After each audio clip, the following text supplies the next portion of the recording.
Hi అండి. ఈరోజైతే నేను రాయచోటికి వచ్చేసాను. ఇక్కడ చూడండి ఆర్‌కే స్విమ్మింగ్ పూల్ ఉంది గదా! ఇక్కడికొందే వచ్చేసాను. సో, పైగా సమ్మర్ హాలిడేస్ ఇంగా అందులో ఈరోజు సండే. సో, ఈరోజైతే నేను సైట్‌కి వెళ్ళలేదు కాబట్టి ఫ్రీగున్నాను. ఇలా మా ఫ్యామిలీతో అండ్ మా అన్నయ్య వాళ్ళ ఫ్యామిలీతో ఇలా బయటికొచ్చేసాను.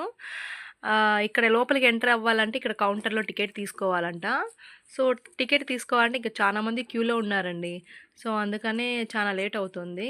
ఇంగ వెయిట్ చేసి చేసి ఇంగా ఏం చేయాలో తెలియక ఈ పక్కనే పార్క్ ఉంది. ఒక చిన్న అంటే పార్క్‌లాగా చిన్నగా ఉంది. ఇలా పిల్లలు ఆడుకోవడానికి, ఇట్లా కూర్చోవడానికి ఇట్లా కొంచెం ఫ్రీ స్పేస్ ఉంది. ఇక్కడికైతే నేనొచ్చాను.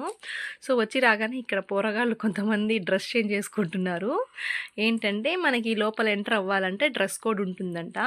సో, కంపల్సరీగా ఆ డ్రెస్ కోడ్ వేసుకుంటేనే వాళ్ళు లోపలికి ఎంట్రీ ఇస్తారు. లేకుంటే లోపలికి వెళ్ళనివ్వరు. సో, సర్లే అని చెప్పి నేను అటు ఇటు చూస్తున్నాను. ఇంగా కౌంటర్‌లో అయితే ఇంగా క్యూ క్లియర్ అవ్వలేదు. ఇంగ చానా మంది ఇంగ వెయిట్ చేయను కొద్దీ ఇంగ చానా మంది వస్తున్నారు. సో, ఇంగ ఏం చేయాలో నాకు అర్థం అవ్వక ఇక్కడ నేను వెయిట్ చేస్తూ ఇట్లాగే ఉండిపోయాను. ఇంగ సర్లే అని చెప్పేసి ఇంగ వెళ్దాము ఇంగ లోపలికి అని చెప్పేసి ఇంగ రిటర్న్ కౌంటర్ దగ్గరికే వెళ్తున్నాను. సో, కౌంటర్ దగ్గర వెళ్ళాలంటే వెళ్ళాను. మా అన్నయ్య టికెట్ తీసుకొనొచ్చారు. సో, ఆ పాప యెల్లో కలర్ బ్యాండేజ్ కట్టుకుంది గదా! హ్యాండ్‌కి. ఇది కంపల్సరీ అండి. టోకెన్ తీసుకున్న తర్వాత ఆ యెల్లో కలర్ బ్యాండేజ్ అయితే హ్యాండ్‌కి ఉండాలి. ప్లస్ డ్రెస్ కోడ్ ఇవి ఉంటేనే లోపలికి అలో చేస్తారు. సర్లే అని చెప్పి లోపలికెళ్తున్నాము.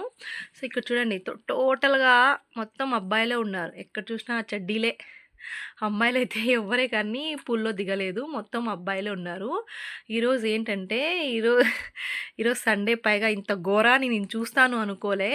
ఇక చూడండి ఎక్కడ చూసినా చెడ్డీలే. ఎక్కడ చూసినా చెడ్డీలే ఉన్నాయి.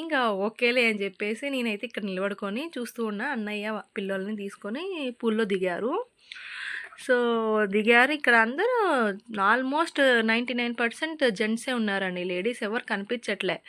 ఉంటే కూడా పైగా మా వాళ్ళు ఇక బుర్కా వేసుకొని ఇక్కడ కూర్చునేసినారు. బాగా హ్యాపీగా చైర్ ఏసేసుకొని ఇక్కడ కూర్చున్నారు. అక్కడ క్యాంటీన్ ఉంది. ఆ క్యాంటీన్‌లో అంకుల్ మైక్‌లో చెప్తున్నారు. వేడి వేడి సమోసా, వేడి వేడి ఎగ్ పఫ్ రెడీగా ఉన్నాయి. కావాలంటే వచ్చి తినండి అని చెప్పేసి. ఏమన్నా ఫ్రీగా పెడతారేమో అని చెప్పి వెళ్ళి క్యాంటీన్‌లో వెళ్ళి నాకు ఎగ్ పఫ్, ఎగ్ సమోసా ఇవ్వండి అంటే వాళ్ళు డబ్బులైతే అడుగుతున్నారు. సో, నా దగ్గర డబ్బులు లేవు అంకుల్ అంటే, డబ్బులు ఇస్తేనే ఇక్కడ నేను ఇస్తాను లేదంటే ఇవ్వను అని చెప్పేసి అన్నారు. సర్లే ఈ ఎగ్ పఫ్, ఈ సమోసా తింటేనే నా కడుపు నిండేది. లేదు కదా అని చెప్పేసి నేను వచ్చేసా బయటికి. అంత ఫ్రాడ్ అండి ఇక్కడ. వాడు ఊరికే మైక్‌లో అనౌన్స్ చేస్తున్నారు. ఎగ్ పఫ్, సమోసా రెడీగా ఉన్నాయి వచ్చి తినండి అని చెప్పి. ఇలా చేయకూడదు కదా అనౌన్స్‌మెంట్. సో, నాలాగే చాలామంది మోసపోయి అక్కడ వెళ్ళారు. సో, ఇక్కడైతే చూడండి చిన్న పిల్లలు బాగా ఎంజాయ్ చేస్తున్నారు. పైగా చాలా ఎండగా ఉంది. ఇక్కడ చూస్తే స్విమ్మింగ్ పూల్‌లో చాలా ఎంజాయ్ చేస్తున్నారు పిల్లోళ్ళు.